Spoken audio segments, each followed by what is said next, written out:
में धूप की रोशनी में।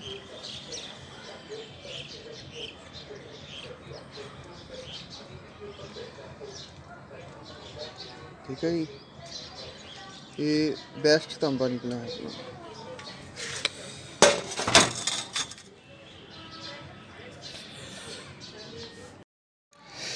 नमस्कार दोस्तों, आयुर्वेद नुस्खों में आपका स्वागत। मैं आपका दोस्त बलजीत वैद।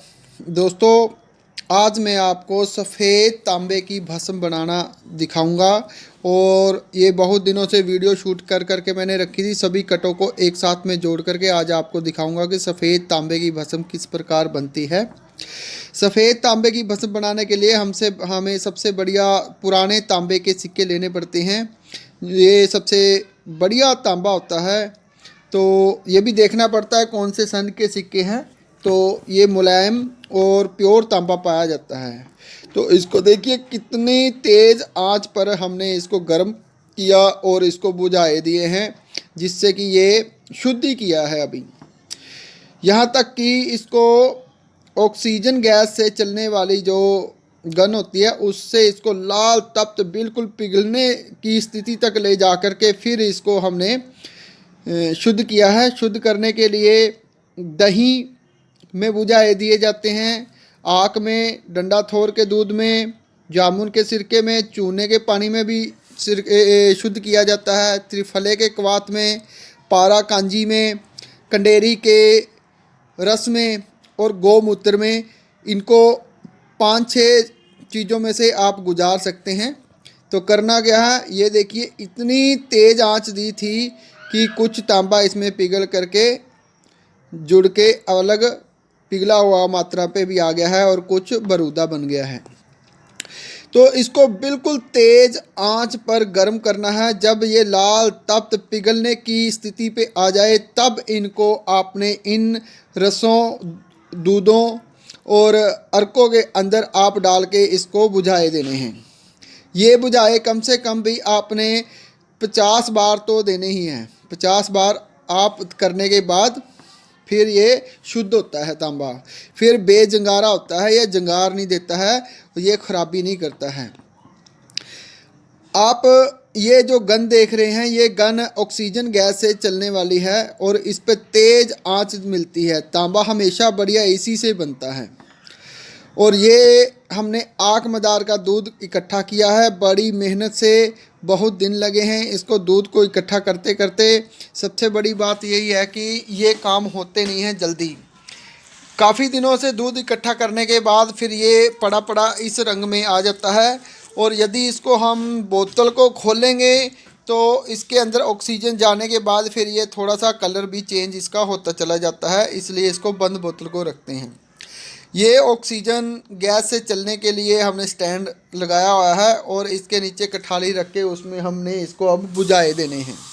बुझाए भी जब तक ये तांबा पूरा पिघलने की स्थिति पे नहीं आ जाता तब तक इसको गर्म करना है। और बाद में ऊपर से इस प्रकार टुपका टुपका आग का दूध गिराते हुए इसको चोए देने हैं, जिससे कि ये शुद्ध भी और होता चला जाता है, तांबा निखरता जाता है और भुरभुरा हो करके पाउडर शेक में भी आने लग जाता है और बिल्कुल फुटक हो जाएगा। जितना ज़्यादा इसको गर्म करेंगे और ऊपर से हम आग के दूध के चोए देते जाएंगे, ये वो उतना ही नरम और फुटक होता चला जाएगा, इसकी क्वालिटी बढ़ती जाएगी। तो तांबा बनाने के कई विधियां हैं। कई क्या करते हैं, मिश्रित तांबा लेते हैं, उसमें कली मिक्स कर लेते हैं, जीस्त मिक्स कर लेते हैं, जिससे कि तांबा जल्दी भी बन जाता है। लेकिन वो कली और जीस्त वगैरह वो चीज़ों की धात जल्दी भस्म हो जाती हैं, लेकिन तांबा बीच में कच्चा रह जाता है। जो हम तांबा भस्म बना रहे हैं ये प्योर तांबा भस्म बना रहे हैं, इसके अंदर कोई भी धात मिक्स नहीं कर रहे हैं। सेम आपके सामने है, सिक्कों को ही तैयार किया जा रहा है। तो चोए देने का जो काम होता है ये बड़े ध्यान से देना पड़ता है, क्योंकि दूध बड़ी मेहनत से इकट्ठा किया होता है। तो तांबे भस्म के फ़ायदे कुछ बता देता हूँ आपको। तांबा भस्म ऐसी चीज़ है, यदि आपने तांबा खाया है तो आपके आगे आने वाली 4 पीढ़ियों तक जो बच्चे होंगे उनके अंदर उसका असर देखने को मिलेगा। सबसे बड़ी बात यह है, जो तांबा भस्म होता है उसमें मर्दाना ताकत इतनी ज़्यादा आती है कि 4 पीढ़ियों तक आगे किसी में नामर्दी वाली शिकायत नहीं होती है। किसी के गोडे दुखते हों, जोड़ों के दर्द हों, और कितनी भी कमज़ोरी आ चुकी हो, बुढ़ापा आ चुका है, तो जिसने तांबे की भस्म एक बार खाई है ज़िंदगी भर उसमें वो वीकनेस, कमज़ोरियाँ नहीं रहती हैं जो कमज़ोरियाँ उनके अंदर होती हैं। ये जो तांबा भस्म बनाने की विधि है, ये विधि और है तो बहुत के पास, लेकिन करते बहुत कम हैं क्योंकि इसमें टाइम और मेहनत ज़्यादा होती है। और ये मेहनत और टाइम ये राजे महाराजाओं के नुस्खे हैं, ये सन्यासियों के नुस्खे हैं, ये जोगियों के नुस्खे हैं, क्योंकि वही बनाते थे। उनके पास वक्त, समय और मेहनत करने के लिए बहुत वक्त होता था और वो करते थे। ये राजे महाराजे ही इन चीज़ों को खाया करते थे। जिनके पास अति धन होता था वही इन चीज़ों को खाया करते हैं। और दूसरे गरीब लोगों के लिए ये खुद तैयार करें तो वो खाते हैं, नहीं तो ये मेहनत से इतना ज़्यादा मेहनत लगती है कि उसकी दिहाड़ी गुजारा ही निकालना बड़ा मुश्किल हो जाता है। तो ये तांबा भस्म बिल्कुल वाइट तांबा भस्म होगा, बिना किसी रसायन लगाए, क्योंकि जो पारा है वो इसको नरम, मुलायम और फुटक करता जा रहा है। पारा क्या है? पारा आक मदार के दूध में पारा पाया जाता है, तो वो इसको जल्दी ही और निखारता चला जा रहा है। कुठाड़ी के अंदर आप देख सकते हैं, जब तक कि ये बिल्कुल लाल तप्त नहीं होता तब तक हम इसके ऊपर पिघलने की स्थिति तक ला करके फिर इसके ऊपर चोहे दिए जाते हैं, जिससे कि ये बढ़िया तांबा सफ़ेद होगा।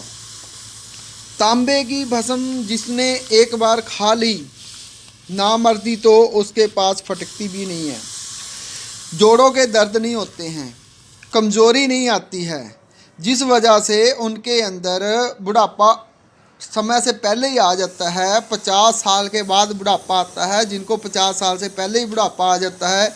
और जो बुढ़ापे होने के बावजूद भी बिना लाठी के चलते हैं, 80-80 साल के, 85-85 साल के, तो उन बूढ़ों को भी आप देख सकते हैं, उन्होंने यही पुरानी खुराकें कुछ खाई होती थी, जिनके कारण उनके अंदर इतनी ताकत भरपूर रहती थी। तो ये तांबा भस्म मैं बना रहा हूँ, आप देख रहे हैं। अब ये तांबा भस्म काफ़ी दिनों तक मेहनत करने के बाद, क्योंकि दूध एक बार इकट्ठा किया तो ख़त्म होने पर फिर दोबारा फिर लाना पड़ता है, फिर करना पड़ता है। अब ये इतना फुटक हो गया है कि यदि इसको हम हाथ से तोड़ेंगे तो हाथ से भी टूटना शुरू हो गया है, सिर्फ आक मदार के दूध से ही। क्योंकि इसको कमी कहाँ रहती है? जब आग नहीं पूरी मिलती, सेक पूरा नहीं मिलता है। अब ये देखिए बिल्कुल ही चूरा होता जा रहा है, तो अभी कमी है, लेकिन अभी तो हमने इसको सिर्फ फूटक ही किया है। आगे मेन काम तो अभी बहुत आगे पड़ा हुआ है। तांबा भस्म आसानी से नहीं बनता है। ये तांबा भस्म दोस्तों सोने से भी बढ़कर तांबा भस्म है। सोने की भस्म लोग कहते हैं महंगा है और सोने की भस्म खानी है, लेकिन सोने की भस्म से सबसे ऊपर का ये तांबा भस्म होता है, लेकिन सही तरीके से बना हुआ होना चाहिए। विधि, आयुर्वेद की विधि के अनुसार जो बनाएगा वो तांबा सबसे बढ़िया बनता है।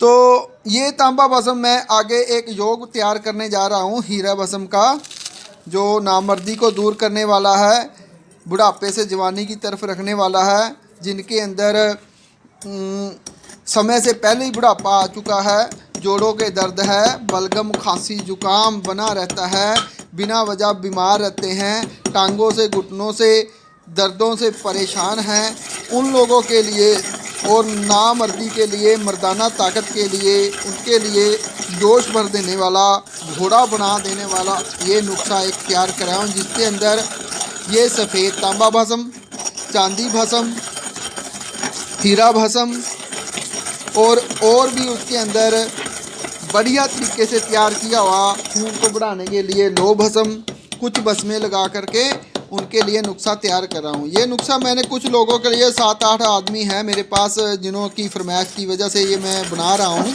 उनकी इतनी मेहनत कर रहा हूँ। और आगे ये 20 लोगों के लिए तैयार हो जाएगा। जिसने भी लेना है वो मेरे से व्हाट्सएप पे वॉइस मैसेज कर सकता है या वो बनाना चाहता है, कुछ समझ में नहीं आता तो मैं उसको बता सकता हूँ। अब खरल में ही आप देख सकते हैं, आपकी आंखों के सामने इतना फूटक हो गया है कि खरल हाथ से ही खरल करते ही ये पिसक हो गया है। अगर कुछ इसमें कसर मसर रहती भी होगी, अभी तो बहुत काम पड़ा हुआ है इसका। आगे इसके अंदर दोबारा से और हमने रस लगाना है आँख मदार का। इसमें रस लगाएंगे, इसको खरल करेंगे। तो आगे इसके प्रोसीजर जितने भी हैं वो भी आपको दिखाता हूँ मैं। ये आग का रस लगाना है और खरल करते जाना है। इसके अंदर अब जितना तांबा है उससे 10 गुना ज़्यादा रस खपत करना है हमने। जितना भी तांबा का वज़न अब निकला है हमारे पास, तो फूटक का, उससे 10 गुना ज़्यादा रस लगा लगा के इसको खरल करना है। फिर इसकी टिक्कियाँ बनानी हैं और फिर इसको आग दी जाएगी। तो आप देख रहे हैं, तो इसमें रस लगाते ही इसके अंदर क्रिया होनी शुरू हो गई है। तो एक ये झाग सी बननी शुरू हो जाती है। इतना इसके अंदर आक मदार के रस का असर होता है। तो ये जो तांबा भस्म बनाएंगे मैं आगे आपको एक हीरा भस्म भी तैयार कर रहा हूँ, वो भी दिखाऊंगा। और चांदी भस्म जो तैयार की है मैंने वो भी आपको दिखाऊंगा। और भस्में भी जो तैयार कर रहा हूँ वो सभी भस्में बनती हुई यहाँ से ही आपको दिखाऊंगा। अब ये इसमें रस लगा लगा के हमने इसको सुखा लिया है और ये खरल में ही अपना आप देख रहे हैं कि पिसक हो गया है, पूरा पीस रहा है। तो ये प्रोसीजर हमने आग दे करके, जैसे पहले रस लगाया था उसको हमने खुश्क किया, टिक्की बनाई, कुजी में डाला, फिर उसको आग दी। आग हमने 30 किलो की आग दी थी, ज़्यादा आग नहीं दी थी, क्योंकि ज़्यादा आग देने से भी ये कई बार ज़िंदा हो जाता है। थोड़ी थोड़ी आगे दो, ज़्यादा आगे दो, उससे ज़्यादा बेटर और बेस्ट बनता है। बाद में लास्ट में पूरी दब के आग देनी होती है।